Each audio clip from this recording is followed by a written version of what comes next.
welcome again to our February edition. We will discuss the American Revolution today. So you see up here on the slide our usual table of contents that we have up here and where we stand with things. So last month we did the Enlightenment, so we have the philosophical foundation for the ideas that, of course, are going to create the fertile ground for the revolution. So let's do the revolution. This is going to be pretty fast today. There's a lot of information here, as you well remember from your days in school. Some of it you paid attention to, and some of it you might not have. Next, the way the rest of the spring will go, God willing, and the creeks don't rise, we'll do the French Revolution in April and Napoleon in May, and that'll wrap up that little segment there nicely. Things work out the way we want them to. Okay, so this kind of summary slide. How many colonies were there? 13. So there are a couple of current states on our eastern seaboard that were not colonies back then, or at least these colonies. What two states were those? Maine and Florida? No, Georgia was one of the colonies. Yeah. Florida, Vermont, you'll see Vermont up there. Maine was part of Massachusetts back then. According to the Electoral College, yes, Mr. Knowlton, we are states now, yes. Right. That's right. Okay, and then of course, what's the building in the top right-hand corner? Independence Hall in what city? Philadelphia. Come on, you guys. There will be several tests during this session today because this is stuff you should know. And who's the King of England? George the Third. So he's the third in line of these Hanoverian rulers. We talked about them a little bit when we went through England. And so this is part of his family. He has 15 kids with his wife Charlotte. And why is Charlotte a item of particular interest given what's on television these days? Well, she has 15 kids. I know some of you don't want to admit it, but on Netflix there is a series right now called Bridgerton. And it is set in 1813. George III is on the throne, and his wife is Charlotte. And if you're unfamiliar with this series, it's kind of, well, it's remarkable to me, is that what the producers have done is they have created a demographic of the cast of what it should have looked like had blacks been given complete autonomy and independence. So Queen Charlotte in this series is a black lady. And so that kind of gives kind of an interesting twist into this. And it actually goes back to the history of her family, because she comes from Portugal, and which was part of the Muslim Empire back in the day before 1500. And so they supposedly, genealogists, have traced her lineage back to the Moors, which means she's, I don't know, pick a percentage, 3%, 2%, whatever, African American. So that's caused kind of a stir in the entertainment world to have that kind of portrayal on television today. So for those of you who ever get to watch Bridgerton, and it's Charlotte that's in this, that's this lady right here. Okay. We just covered the Enlightenment, and historians pretty much agree that the greatest achievement, hopefully we mean positive achievement, of the Enlightenment was the creation of the United States, because the Enlightenment, those ideas led directly to the Revolution. So what we're going to talk about is a timeline to get us to the Revolution and then carry us forward. France was in a state of upheaval because of the spending of Louis XIII, Louis XIV, Louis XV, and now Louis XVI. And part of that came from debt from wars, and of course part of it just came from their lifestyle. So the last debt incurred by a war was the French and Indian War, where France came across, fought England for control of the colonies in the Americas.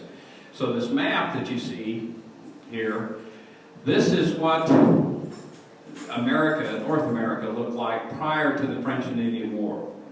So you see here's British possessions along the coast. France had all this up and down because of the fur trading and all that they were doing through the missionary work. And then Spain was down here. Well, as a result of France's loss of the French and Indian War, they gave up all of this. Part of it went to Spain, but everything east of the Mississippi River became British. And what the British basically told the colonies is because they didn't want a war with Spain, so they didn't want the colonists coming over here too close to Spain, so they said, you guys can go anywhere you want to here in the backyard, as long as you don't cross the Appalachian Mountains. And so they created this line for them, so that's what that little red line represents. But the bottom line, as far as France is concerned, is that they went into considerable debt because of this. So did the British. This cost them a lot of money to send troops overseas. So Britain is in debt, France is in debt, and the British very much want to recover that debt. So how does any government recover debt? Taxes. And who are they going to tax? Not the British citizens in England. They're going to tax their British subjects, which they have in the Americas. All of these taxes that you've heard about since elementary school are an attempt to recover that debt from the French and Indian War. So, increased tax on the colonies, the Stamp Act, the Tea Act, the tea tax, the sugar tax, all those taxes that you know about from since you were knee-high to a grasshopper. They also incur the expense of maintaining peace in the colonies, and they have 10,000 soldiers in the colonies. Now you say, well, that doesn't sound like very many, but the population of the colonies at this time is about 250,000. So that's a pretty good population of soldiers, given what the population of the time is. So while they were trying to recover the debt, they are also continuing to pay some sort of a military budget to keep it going.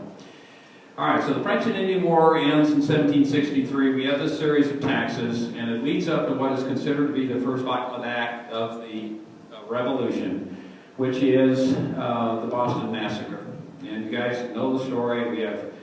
Starts off with teenagers throwing snowballs and ice at British soldiers who were on patrol in the streets of Boston, and the soldiers react to that, and adults, I guess you call them adults, see what appears to be soldiers picking on young people, and so they join the fray, and it becomes a very menacing crowd that confronts these 8 soldiers in the streets of Boston.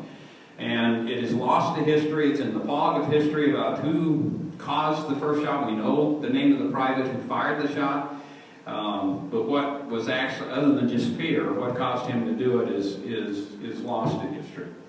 So the first black casualty of the war happens on the streets of Boston, and this painting captures him. Christmas Addicts, so his name goes down in history as the first that we have to recognize these days, the first black casualty of the war. John Adams. What does John Adams go on to do? President. So as a lawyer in Boston, he is requested by the British commander as a lawyer of some repute in Boston to defend these guys. And so a future president of the United States defends the soldiers, British soldiers, who participated, instigated the Boston Massacre. And he was good, got them off, basically. 2 of them had their hands branded, which was a common punishment at the time, had an M branded on their hand, indicating manslaughter, so they were found guilty of that crime. But they went free. So Adams gets them off. And that's not necessarily, when you talk about the resume for an American president, getting off the guys who participated in the Boston Massacre is not one that you think would be high on the list. I think today it would probably completely disqualify him, but in regards to his party affiliation. 3 years later, in response to the tea tax, we have the Boston Tea Party. Another question, what's the name of the organization that conducts the Boston Tea Party? Who said that? I can't give you credit. Somebody other than Pam has to say. Sons of Liberty. Didn't you see when you were... Yeah, Johnny Tremaine, the Walt Disney movie with the little guy who participates with the Sons of Liberty. Some of you are giving me a blank stare. You cannot be an American of our age and not know who Johnny Tremaine was. Come on, John, give me a break. No? Oh. And what is the heartbreaking scene in Johnny Tremaine that just causes you to cringe? He works for Paul Revere, who is a silversmith, and he has some molten silver. And there's an accident, and Johnny Tremaine's hand goes into the molten silver, and it burns his hand, and as it heals, it grows together. So the scene is a 10-year-old. I mean, this was traumatic. So what did they have to do? They had to cut. So they had the scene where this is a Walt Disney movie, where they're actually cutting the skin of it. So that was pretty traumatic. You guys have got, I mean, some of you are still looking at me saying, I have no idea what you're talking about. You guys. We're going to talk. We have to have. I did not make it up. All right, so put it on Netflix or something. You know, Johnny Tremaine, Walt Disney, probably in the 60s sometime or late 50s. Anyway, so they're after the tea. They go after 3 ships. They're dressed as Native Americans, as Indians. They throw 342 chests of tea into the harbor. Value in today's money of about $1 million, and some guy figured out that it would have filled 18.5 million tea bags if the tea had gone to where it was supposed to go. So that's a little trivia for you to amaze your friends with. The next year, the First Continental Congress meets in Philadelphia. Why do they meet in Philadelphia? Doesn't have to do with politics so much as it has to do with geography. How do people move around back then? What's the mode of transportation? So they got to move. They got to go by horseback. So they kind of put it kind of in the middle of the colony. So that's really the only reason Philadelphia is chosen. New York's too far north. Boston too far north. Of course, Boston is a hotbed of rebellion. They don't want to put all these leaders in a place with a lot of British soldiers who are fired up. So they meet in Philadelphia. The first thing they do, because they want to try to settle this without going to war, so they send some letters to King George and basically say, we don't want this to go where it could eventually go. We just want you to relieve us of this financial burden. We don't think it's fair. We don't have representatives in Parliament. So that comes out of that one of the mottos of the Revolution, which is no taxation without representation. So what King George gets these letters, what does he do with them? Yeah, he doesn't even do that. He doesn't even respond. He gives zero response to these congressional leaders in the colonies.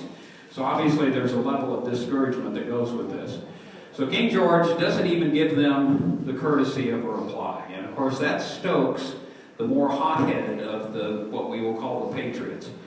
And one of them, who is one of the most hot-headed, is Patrick Henry, who goes back to Virginia and gives this stirring speech in the House of Burgesses, in which he says, what? Right, I care not for what course others may take, but for me, give me liberty or give me death. So that becomes one of the mottos, obviously, of the American Revolution. There are going to be several that come out that very visibly, very starkly, in your face kind of expressions of what the emotion is behind the revolution. Okay, first shots of the war other than the Boston Massacre. 1775 in April. Both sides have spies in Boston. There are spies among the Patriots. There are spies watching the British. And the one who is given credit for spilling the beans about the British soldiers going to Lexington and Concord in April of 1775 is a laundress, a lady who does laundry for British officers, and she hears them talking about this.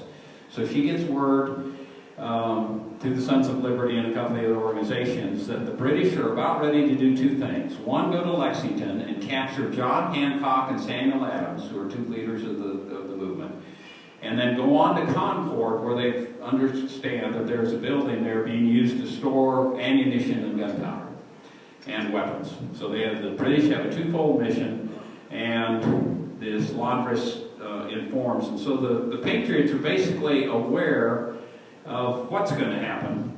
They don't know exactly when it's going to happen, or more importantly, what route they're going to take, because they could go totally walk the whole way, or they could go by boat across Boston Harbor, land on the other side and go north, and it would cut maybe 2 or 3 hours off their trip. And this is what the whole business with Paul Revere and the ride and all of that is about. There are actually 3 of them that do this ride. William Dawes, William Prescott, or 2 other gentlemen.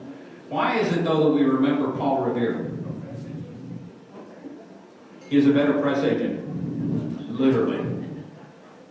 Washington Irving. And what did Washington Irving say? Listen, my children, and you shall hear the midnight ride of Dr. Prescott. Nope, doesn't rhyme. The midnight ride of William Dawes. Nope, that doesn't work either. Paul Revere. That's beautiful. That's the only reason. Because these 3 guys all ride the same distance. Actually, Paul Revere gets captured for about 2 hours, and then he breaks away. Dawes and Prescott never do get captured. They get intercepted, but not captured. So it could have been any 3 of those guys that were held to be the famous, but all of them do the same thing. They ride forward of the British soldiers and warn the families that they're coming. So here's a picture of Paul Revere. Most of you, I think, know that if you own any Paul Revere silver of any sort today, it's basically priceless. Most of it in museums. All right. I would say you remember from the Johnny Tremaine movie how this all plays out, but obviously I can't say that with the degree of certainty that I'd like to feel. But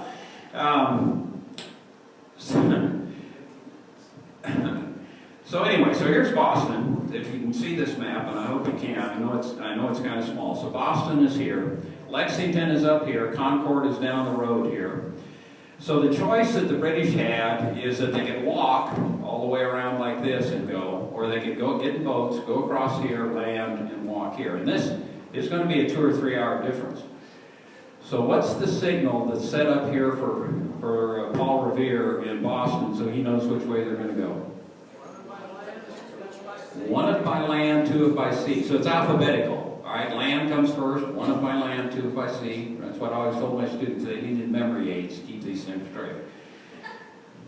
So what signal does he see? Does he see 1 lantern or 2? No, he sees 2. 2 if by sea, because they're coming across here. And they're going to land about 2 o'clock in the morning and start walking. And they're going to get to Lexington at 5 o'clock in the morning. Now, of course, Paul Revere has beat Dawes and Prescott. They're about 3 hours ahead of the British. And so they give these guys warning. And the militia in these little towns, they have a leader. It's elected leader, whoever's going to elect. And, if we were to elect a leader here among us to be our militia leader, it would clearly be Glenn Glass. So, we've got Captain Glass who's leading the Dominion militia. And their nickname is Minutemen. Why? They're supposed to be ready to respond in a minute. So that means they keep their muskets by the door over the fireplace or something, they're ready to go. So imagine Paul Revere, Prescott, was riding through these communities, shouting the British are coming, and these guys gathering, and they gather in the village lawns, expecting some sort of action. And of course, the action of consequence is going to happen at Lexington. So again, the British are after Sam Adams and John Hancock. They are warned, those 2 guys are warned by Paul Revere, and they escape, so they get out of town. So they are not caught. What we're going to have happen here on the green of Lexington is going to be the shot heard around the world. So British soldiers gather here at 10 o'clock, 2200. They go across, they land at 2 o'clock, and they start walking. And they will get to Lexington a little after 5 in the morning. So there are about 70 militiamen in Lexington under the command of John Parker, not Glenn Glass, John Parker. And they gather out there on the lawn. So here we have 70 guys who are farmers, shopkeepers, just regular old guys. And marching down the road with drums beating are at least 700 British in the lead element of this British column that's coming.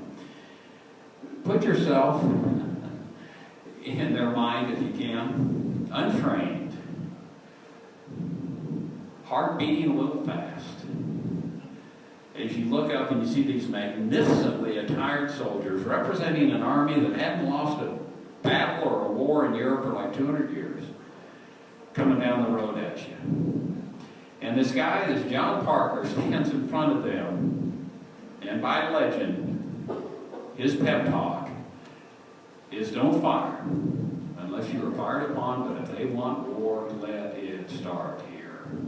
That's magnificent. I mean, you can stand there for an awful long time and not be able to compose something as startling as that. So that's what he does. We're not sure what caused the commotion to start. The British claim that there was a round fired at them from one of the houses that surrounded the green. It's unclear exactly what happened, but a firefight breaks out. 8 of the colonists are dead or fell by shots. None of the British that we know of are casualties in this initial fight, but this is the shot heard around the world because it is going to start to cause all sorts of revolutions. Had the American Revolution not succeeded, we probably would not have had the cavalcade of revolutions that followed. But because it does, other countries are going to be inspired, and we're going to have the French Revolution, and we're going to have a revolution in virtually every country in Europe. And that's what we'll talk about next fall when we come back, as we get there, because it's just not the French Revolution that follows. It's going to be, and in South America, there are going to be revolutions in South America inspired by the American Revolution as well. So they're going to go on.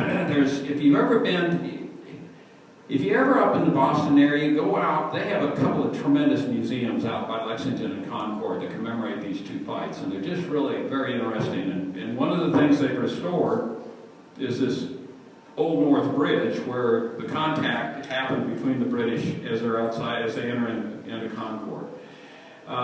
That, of course, cannot hold. They fall back. The ammunition is found, it's destroyed, and the British are going to start back. But one thing I pointed out to my students, and we've talked about this before in here, is the concept of bias. That as you look at these paintings and you read these stories, it's pretty clear who the author is and what side the author is on. And it's clear with this painting right here that there is some bias, because here we have the American militia confronting the British. Now, there are two things about this that are absolutely, totally false, but it gives you no doubt in your mind that the painter was a supporter of the revolution. What's the first thing that strikes you that is clearly wrong about this? Yeah, look, who looks like they're carrying the day here? British are running. There wasn't any running going on that day by the British, at least by this stage. What's the other thing? These are farmers. These are shopkeepers. They're all nice, spiffy blue uniforms. All right? Didn't happen. But again, so the concept that I tried to get across to the student is there's bias here, and you kind of have to watch what you're seeing. So now what is going to happen is that the British column is going to turn, and they've got to get back to Boston. They've got about 20 miles to go. So these are guys that didn't sleep the night before. All right? They gathered at 10 o'clock to get on the boats to go across. So they didn't sleep that night. They walked almost 20 miles to get to Concord, and now what do they have to do? They got to walk back. So again, put yourself in the position of these British soldiers, totally exhausted, road worry, and oh gosh, we have 20 miles to go back. And oh, by the way, people are going to be shooting at you from behind trees all the way back. And that's exactly what happens. The British are introduced to guerrilla warfare in this march back, and the colonists go up, shoot from behind some trees, and run. And get up to the next group of trees or the next bridge or whatever, and shoot and run. You always like to bring up movies. Was that Mel Gibson? Well, Mel Gibson, I'm going to show you a picture of Mel Gibson. I know your heart is beating fast to see a picture of Mel Gibson getting foot. He's coming. He's coming. Yes. Rough. Yes. Same war, different place and all that. So anyway, the British, almost half of their force is either going to be killed or wounded. They take 700 out there, 350 are either killed or wounded. 50% casualty rate. The Americans, by the end of the battle, it is estimated that there are 4,000 farmers and shopkeepers who are shooting at these guys from behind trees. And it's like a feeding frenzy. And they lose 100, we think, of colonists during this fight. So, shot heard around the world, it has happened. That is in April. The first set-piece battle is going to happen north of Boston Battle of Bunker Hill in June. So 2 months later, we're going to have this set-piece battle. The British commander is concerned because the colonists are bringing in pieces of artillery and occupying this, what is called Charlestown. Here's Boston down here. And as ships try to make it into the harbor here, they're shooting at them. And the British commander says, we can't have that. So we got to go clear them out. And so they're going to cross the harbor, land on the opposite side, attack the colonist positions, which are actually on Breed's Hill. We believe the name for this gets confused because of a newspaper article that reports the conflict being on Bunker's Hill, and it just kind of sticks, because actually it should have been Breed's Hill. So the Battle of Bunker Hill actually happens on Breed's Hill. This is the monument. If you go there today, they have this obelisk that's there that is respectfully shorter than the Washington Monument, but it's there. So the battle is going to happen. The colonists obviously see the British coming up the hillside.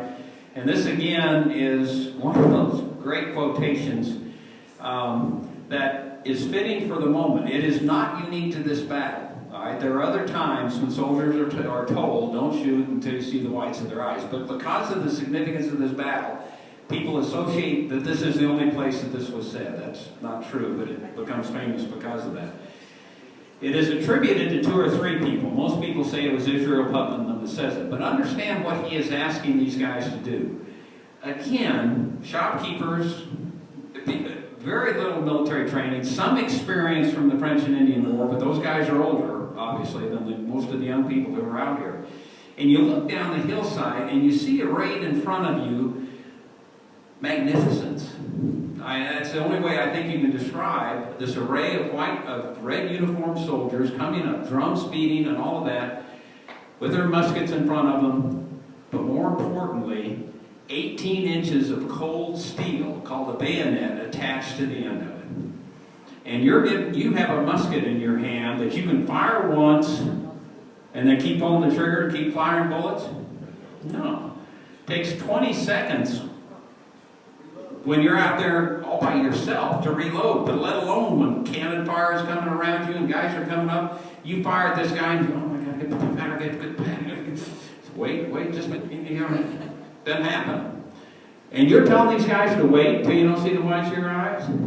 I see Bruce whites of the eyes. It's 10 yards.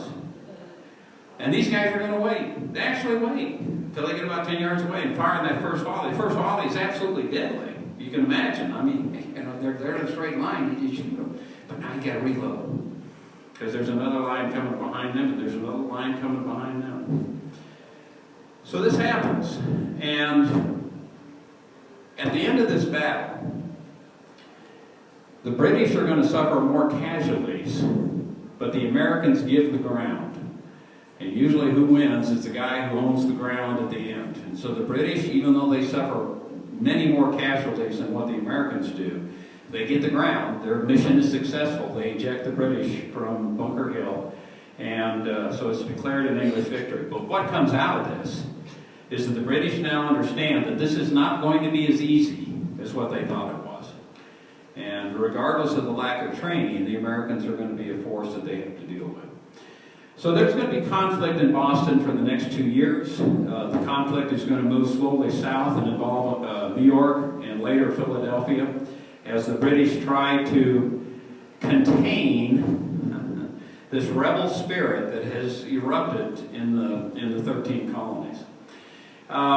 In the midst of this, we have another sacrifice, another wonderful example of wonderful fighting words. Thomas Knowlton is an officer on George Washington's staff. He is given the nickname the father of American military intelligence because he is the first one in a conflict to create a network of spies. And he recruits people to go and spy on the British. So that's Thomas Knowlton. But the guy we remember in regards to this force is Nathan Hale. He's 19 years old. He's recruited to be a spy. He goes across and he gets caught. And they hang him. But when offered the opportunity to say, what are your last words? He said, I regret that I have but one life to give for my country. When you ask today, a group of 30 high school sophomores who are mostly 15 years old. Would you say that today? You get a lot of blank stares. Because they probably wouldn't. But anyway, so Nathan Hale dies. He leaves behind this legacy of service, and we get to the magical year of 1776. The Continental Congress is going to meet again, and what they issue famously is the Declaration of Independence. And in what city are they meeting again?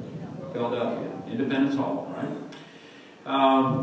So this is the second Continental Congress. The first one was the one that met back in 1774, sent the letters off to King George that were ignored. So this is the second one. 56 men signed. This is a famous painting. All 56 guys are supposedly depicted in this. And who is the guy making the presentation of the Declaration of Independence? Thomas Jefferson, with the red hair, right? You guys know that Thomas Jefferson was red hair. They pledged their lives, their fortunes, and their sacred honor to this. Because imagine the courage that it takes for these guys. At this point in time of the war, this is a couple years in, are the colonists winning? They're losing. And 56 guys go up and sign their name to a piece of paper by which they are admitting they are what? Treasons. They're traitors. And who are they sending this to? The king, who's going to hang them if he catches them. This is an act of amazing courage. And say what you want to about the Founding Fathers in this politically correct era that we have going on today. That takes remarkable courage to sign your own death warrant, basically. But that's what they do. So we have 56 guys sign the document on actually the 2nd of July, right? The 4th is by the time the newspapers get it and send it out. Votes 12-0. New York abstains. But it's unanimous enough, and so we're going to go ahead with it. So I have up here what happens is kind of a summary to these 56 guys. 5 are actually captured, tortured, imprisoned, but they are not executed. 9 fight in the war and die from wounds. 2 lost their sons. Another 2 had sons who were captured. And a dozen of the 56 had their homes captured. So there is a price that's paid for signing the Declaration of Independence. 4th of July was declared Independence Day 8 years later, 1784. Americans wanted to celebrate an Independence Day, so up until 1784, for those first 8 years, the date that was selected was the date in December when the Boston Massacre happened. And so the Boston Massacre date in December was initially our Independence Day, and then in 1784 it became July 4th. The 3 men most responsible for the Declaration of Independence are whom? Jefferson, Franklin, and Adams. All right, those are the 3 guys depicted in this. Of course, Jefferson is given credit for doing most of the writing. I think most of you know that even though he is a slave owner, he puts in his first draft of the Declaration the elimination of slavery. Once independence is granted, slavery will be eliminated. Georgia and South Carolina walked out of the hall in protest over that, and this is where Franklin gets his inspiration for his famous quotation about hanging together or surely hanging separately. And so it's Franklin that negotiates with them, negotiates with Georgia and South Carolina and Thomas Jefferson, and they finally agree to take out the business about slavery. And basically it's fighting the snake that's closest to you. And the snake that's closest to him at this point in time is the revolution. He said, we worry about slavery later. So he just basically puts it off, knowing it's going to come, but they put it off, at least initially. In New York, there was a statue of George III that was torn down and legendarily turned into 42,000 musket balls to fire back at the British soldiers. So there's symbology in that act as well. Okay, so George Washington is asked to be the leader of the army. How much does he get paid for this? 0. Nothing. All right, he accepts the post. He doesn't need the money. He's a slave owner also. You guys know about Mount Vernon and all of that. He looks like this. Why? His teeth hurt, right? What are his dentures made of? Don't you dare say would. Don't you dare say would. I know all of you were taught that George Washington's teeth were wood. They weren't. They were ivory. But they still hurt like a son of a gun. And the reason you never see him smile is because his teeth hurt. All right? So, if you'd ever wondered about that, please don't say wood. I know. I know. I think I might even have a project at home where I drew a picture of George Washington's teeth, and they're made out of wood. So I understand how that works for us. Okay, the victory at Trenton. We know that Washington crosses the Delaware. We have this famous painting of Washington crossing the Delaware. While I'm on the painting, is this the way it really looked? No, it didn't look like that. You know, the sun isn't coming up in the background. It's in the middle of the night. It's sleeting. There are ice chunks going down the river. There is no way in heck that George Washington, with all this going on in the middle of the night with ice chunks going by the boat, is standing up in the boat. All right, he's standing there hanging on for dear life. Neither is there a guy standing beside him, bravely holding the American flag as they go across on this boat. So again, more bias. Okay, it wasn't this wonderful event. Yes, it was, but this is what the painter kind of romanticizes for us. Washington is at Trenton, across the Delaware, 12 miles from Trenton, in the midst of an ice storm. They're going to walk those 12 miles to get to the river, leaving behind them in the snow bloody footprints because some of the soldiers do not have shoes. They get on board these boats, they go across, they know that there is a garrison of Hessians, which are hired soldiers, mercenaries from Hesse in Germany that the British have hired. And they catch them unawares, and they fight, and they overcome the garrison. But the key about this is when it happens, and the fact that it's a success. These guys are working on one of two things. They're either working for their colonies, or they're working on 6-month enlistments. And most of Washington's army is going to go away on the 31st of December because their enlistments are going to wear out. It looks like we're going to lose the war, and I don't want to be here when we lose it. So this is an act of utter desperation. And had it not worked, the revolution was going to end right here.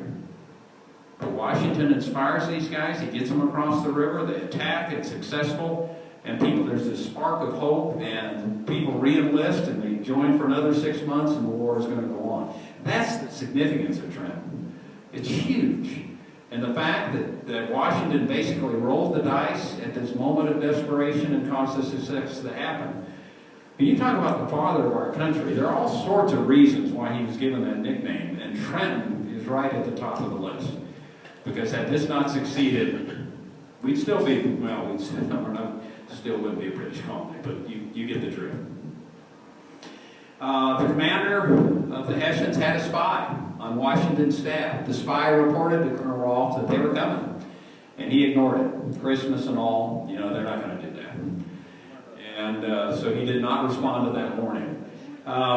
Washington then declares a national day of prayer. It becomes a famous painting of Washington at prayer offering thanks for the victory at Trenton. So the war is going to go on into 1777. And it gives the Army a chance to create a situation where they are able to stand against the British Army in a set-piece battle and win. Now, they use some guerrilla tactics in the midst of the Battle of Saratoga, but for the most part, they're going to stand with them, and they're going to fight. And this is about a 3-part battle that happens at the end of September and into the first part of October of 1777. And the Americans are going to win. And we have this painting of Burgoyne surrendering to General Gates. But the Battle of Saratoga is called the turning point of the war, because up to this time, the fall of 1777, it looks like the British are going to win. But after this point in time, it's going to be, even though there are going to be successes for the British, it's going to be downhill for them. And the principal reason for that is that there is a country out there that has hated the British since 1066. And they've been waiting for a chance. Anytime the British are on the battlefield, this country is going to go join in if they think there's half a chance of success. And what's that country? France. And they see the success, and they say, I think we've got a chance to rub the British nose in it. And so that next spring, they're going to jump in. And you'll see by the end of the war here in a second that that is going to be what really turns it around. So I have up here the map. This is Saratoga. So down here, this is Long Island. down here, you know, Cape Cod's up here, Massachusetts and on. So that's where Saratoga is. It's along the Hudson River, which is here. And so that's what that happens. Now, interestingly enough, Benedict Arnold, who we all know is the, you know, the epitome of treasonous activity in America, was actually a hero at Saratoga, very brave. But we will see in a second that Arnold had a ego problem. And he felt he wasn't recognized. He felt he should have been promoted after this battle. He wasn't. And so that and a beautiful blonde are going to turn, what? Beautiful blondes do that? We're going to turn Benedict Arnold from being this American hero into the classic idea of a traitor. But there's some hard times yet in between. That winter, Washington gathers his army at Valley Forge, which is outside of Philadelphia. The British army is encamped for the most part in Philadelphia, in quarters, warm, eating good food. And the American army is out in the hinterland of this camp. And you can see the statistics. 11,000 patriots go into Valley Forge, and 3,000 of them die. It had to have been a terrible place.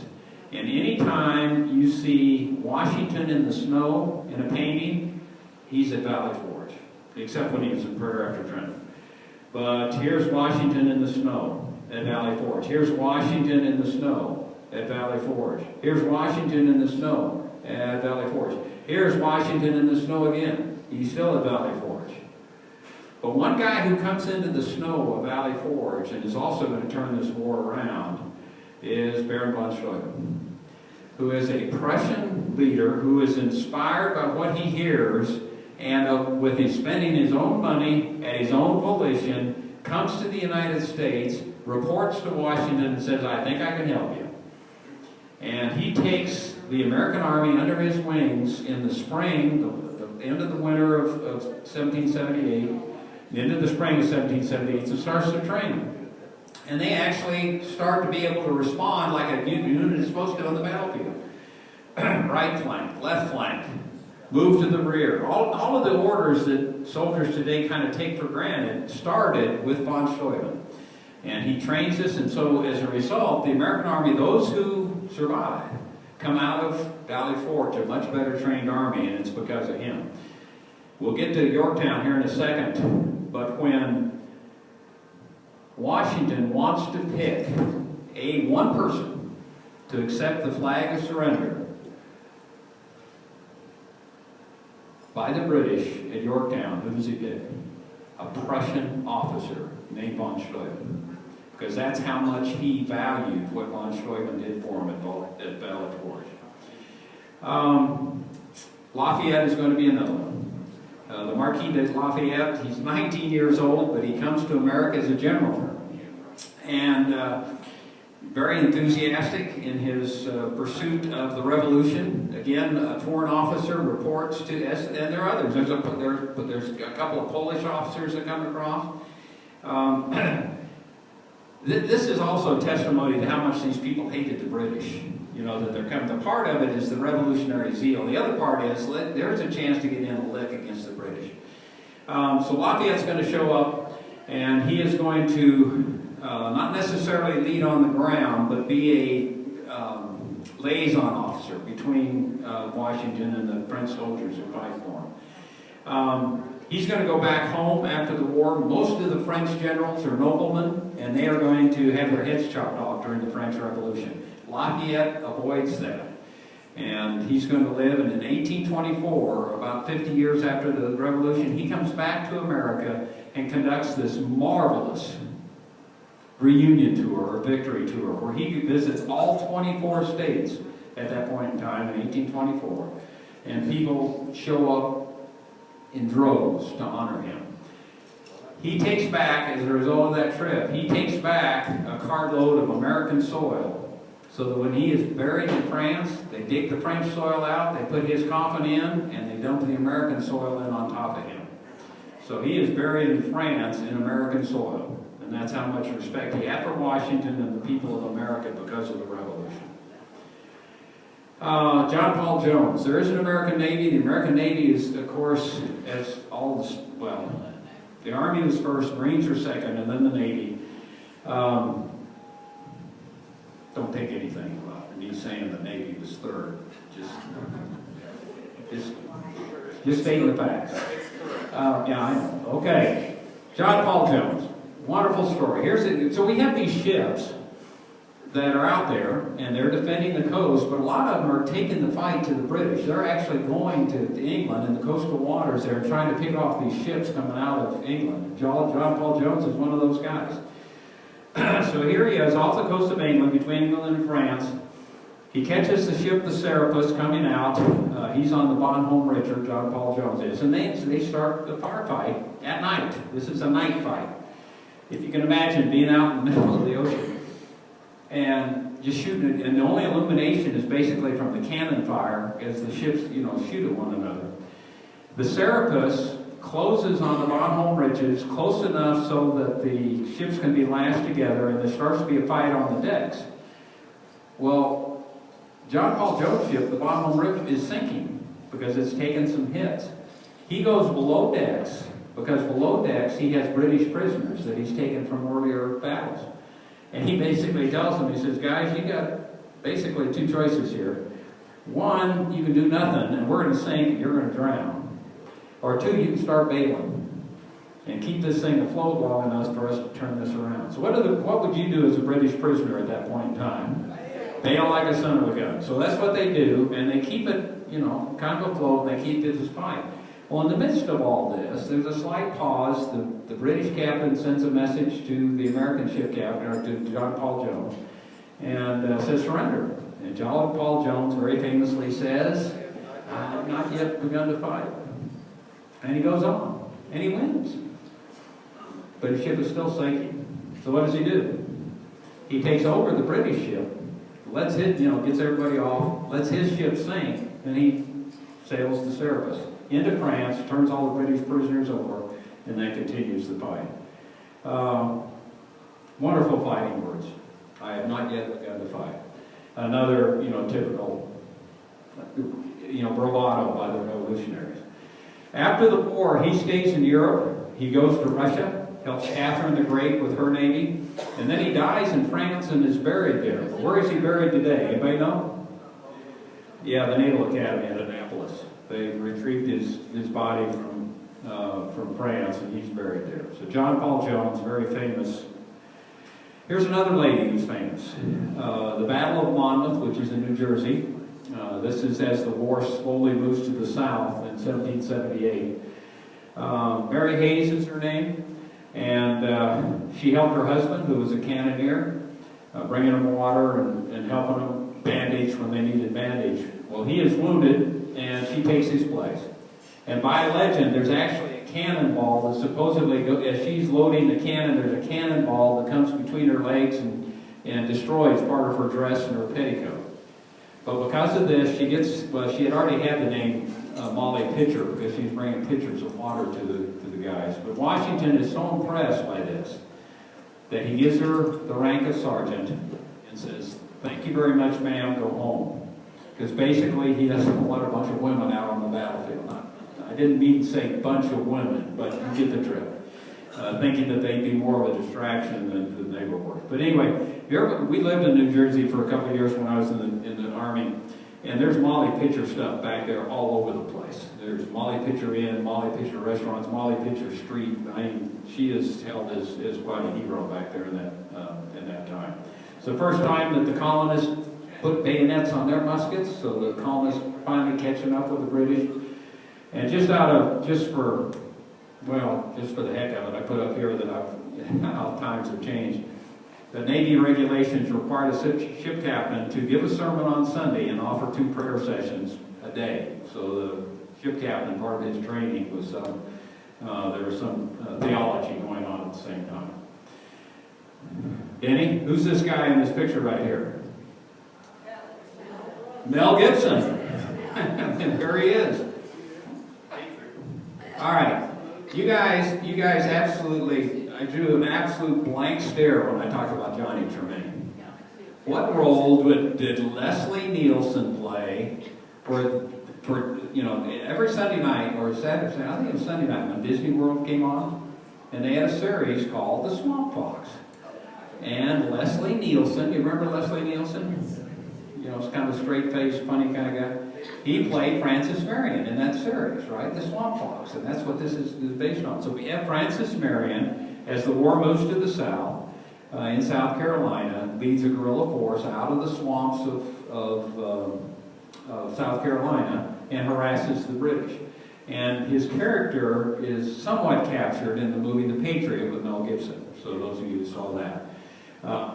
And so that's why I have this. I didn't realize I was making Denny so happy today, but anytime, any day I can make Denny happy, it's a good day. Amen. Amen. Okay, so here's the Benedict Arnold business. Benedict Arnold is given command of the post at West Point. And West Point is critical to British intentions and success of the American effort. This is the Hudson River. This is north this way. New York is down here. So you can see how it sticks on this point right out here. Anyone who controls this point is going to control the Hudson River. The British wanted to take it so they could control the Hudson River and divide the colonies in half, east and west. And the Americans knew that. So they put a guy in charge of West Point that had been a hero at Saratoga, and they thought could handle this awesome responsibility. So here he sits. Well, as I said, Benedict Arnold's ego gets in the way. He still thinks he deserves a promotion. And then complicating this in the middle of this, he gets engaged to this 19-year-old blonde named Peggy Shippen. And her demands on him financially cause him problems. And he's looking for a way to make money. And the British are going to offer it to him. And they'll say, you turn West Point over to us, we'll give you all the money you need to keep Peggy happy. And so that's what's going to happen. This is what West Point looks at today. It is the site for what institution? Military Academy, right, for the Army? The site of John Mundy's son's graduation, right? That is correct. Now Lieutenant Mundy? Correct again. Okay, so this is... When? May, Captain of May. Good. Beautiful setting in the summer. All right? I don't know of a more brutal place other than maybe North Korea in the winter than West Point, because this is north. Which way does the wind blow? You know, I mean, right down that valley and right over this point. So it is... There was a long talk keeping their expression. Yeah. Yeah. 45 inches. Yeah.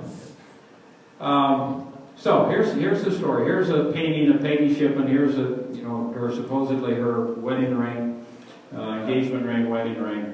Her family is a Tory family. Tory means what? Well, they support England. All right. So she's on the enemy side. She's grown up in wealth. She's used to wealth. She has those kind of habits, and it's one of those things. You know, I need to keep you in the lifestyle to which you become accustomed. Clinton, who is the commander of the British, has an adjutant. His name is John Andrew. Did you say Clinton? I did. Bruce, it's also written right here. So it's spelled the same and everything. Yes, I did. Andre is going to be found out. He is captured, but not before he's able to get word back to Arnold that he has been compromised. So the Americans go after Arnold, but Arnold escapes, and he makes it to the British lines. Now, Arnold was supposed to be paid £20,000, which is about $200,000 in today's money, for turning over West Point. He got $6,000. And so for the rest of his life, he keeps writing Clinton, the Army commander, and the King of England, saying, I need my money. And of course, he's not going to be paid. But what is shocking, was shocking to me, it's one thing to be a traitor at this level, but he joins, they give him a commission in the British Army as a general, and he leads British soldiers against the Americans fighting in the South, down in South Carolina and Georgia during the war. And then after the war is over, he goes back to England, and that's where he's going to die. An unhappy man, because did Peggy stick with him? No, Peggy left for some other handsome Hulk, and he never does get his other 14,000 pounds, so he's going to die an unhappy man, a traitor to his country. Okay, West Point today. Now, let's get to the final battle. This is at Yorktown, 1781. The British commander Cornwallis is backed up against the coast of, this leading into Chesapeake Bay here. And the reason you'd say, why on earth would someone get backed into the sea like this? He is used to being evacuated by the British Navy. And he said, this is not a problem for me. The British Navy owns the sea.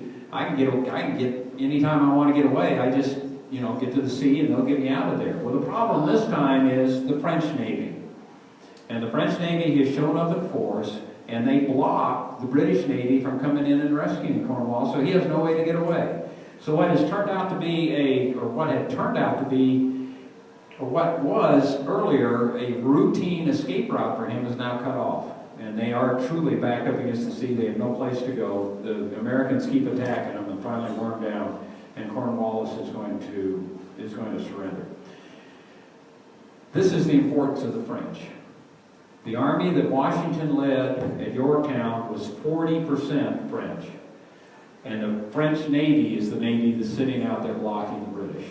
So when we say that the Battle of Saratoga is the turning point of the war, primarily because the French decided to come in, that's why. Every war has a turning point, and Saratoga it happens to be the turning point for this one. So here I said von Steuben has the honor of planting the American flag on the British positions. British band plays the world turned upside down, because it truly is for them. They've lost the fight to their colonies. And the French generals who are here helping the Americans, most of them are going to die, as I pointed out earlier in the French Revolution that we'll talk about next month. It takes 2 more years for the Peace of Paris to be signed. This is a famous painting because the British guys who are supposed to be sitting here refused to sit for this painting. They didn't come in. They said, we don't like losing, and you're not going to put us in a painting with these American traitors. And so he doesn't. Here's Benjamin Franklin. Benjamin Franklin signs the Declaration of Independence, the Treaty of Paris, and the Constitution. And so he's obviously, when we talk about founding fathers, he's clearly at the top of the list. Okay, about 3 more slides here. As I said, the British are going to use mercenaries. They pay German soldiers to fight. They pay Native Americans to fight. And the argument with the Native Americans is, we can hold the colonists where they are. But if we lose, the colonists are going to have nothing to stop them from coming west and ruining your lives. So you better fight for us. And so whatever Indians fight in large measure in the American Revolution, they're going to fight for the British. Compared to what goes on in Europe, when we get to Napoleon in May, we're going to talk about armies that Napoleon had routinely of 100,000, 200,000 guys. When he goes into Russia, he takes 600,000 guys into Russia. In the American Revolution, the largest unit that was ever on the battlefield at once was 15,000. So it's not a big thing by European standards, but it's, that just gives you kind of a comparison. So here are the Tories. This is a Tory getting harassed by a crowd here.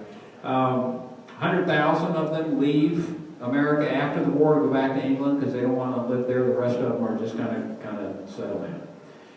The different flags. So we have American volunteers, the plainclothes guys, fighting against this professional force. Twice as many soldiers died of disease. It takes until World War I, any war fought in history of any length, any war fought in history up until World War I, more soldiers died of disease than they died of wounds on the battlefield. And so that's how remarkable discovering germs and all that kind of stuff at the turn of the century in 1900 was significant on the battlefield to save some soldiers' lives. The fact, So disadvantages for the Americans, there's no money. Washington has no money to pay them. Who pays the soldiers? The colonies do. These colonial governors are the ones who pay the soldiers, and so they're dependent upon. And so that's why when as the war moves south and they move out of Massachusetts and go into New York, some soldiers quit and go home and say, hey, I signed up to fight for Massachusetts. I didn't sign up to fight for New York. So Washington, in addition to not being able to pay the soldiers, has trouble hanging on to them. And so when we talk about the leadership skills of Washington, I mean, they're incomparable compared to what some of our leaders face today. And of course, the motivation for independence. This is what John Paul Jones, when he first raises the American flag on his ship, we cannot be parted in life or death. So long as we can float, we shall float together. If we must sink, we shall go down as one. And that, of course, is the revolutionary spirit. So these are all the advantages for the Americans, these guerrilla tactics that you guys understand when I say guerrilla, it's not go-gorilla, right? So it's a different spelling here, right? It's a Spanish word. Unfamiliar to British. Washington, the confidence level in Washington was extreme. Basically, these soldiers grew to understand that if Washington were on the battlefield, they were going to be okay. That had a big, big impact. Like we found, it's exactly what we experienced in Vietnam. We didn't have enough soldiers to fight the Vietnam War or win the Vietnam War, enough soldiers on the ground. Same thing with the British. You can't control this whole thing with the number of soldiers they send. Because just like we found in Vietnam, I mean, you can control an area around a fire base, but once you leave that fire base and go to another, what's going to happen? They're going to come in behind you. And that's what happened here too. And so the British just didn't have enough guys to send over there. There are three, of course, knowledge of the land. The Americans were fighting on their home turf, places where they'd grown up. British 3,000 miles away, and of course the alliance with France. Okay, I think we'll leave you with this picture of Washington. Father of our country, I think, it goes without saying. I've heard the bullets whistle, and believe me, there's something charming to the sound. As we have talked in history before, Churchill is going to say something along these same lines. Teddy Roosevelt is going to say the same thing, that there is something about the excitement of being shot at with no effect. The guys who are going to get hit probably aren't going to share this feeling, but the fact that you have bullets whizzing by you is a remarkable feeling. Washington slept here. He was known to like women. And the Washington slept here thing carries a little bit more romantic weight to it than just him being physically on the premises. All right, so as he goes around and all these different inns say Washington slept here, it was usually not alone. So understand that. That's probably not something your elementary school teacher passed on to you when in elementary school, but that is a fact. And then, of course, he's first president. And I have to show you one more. All right. Ivory teeth. If you had this contraption in your mouth, you wouldn't be smiling either. And you can obviously, the pain inherent in this physical picture is indication enough of what's going on. Okay, I'm going to leave it with that. All right, hope to see you next month when we do the French Revolution. And like I say, talk to us about a meal. All right, so thank you.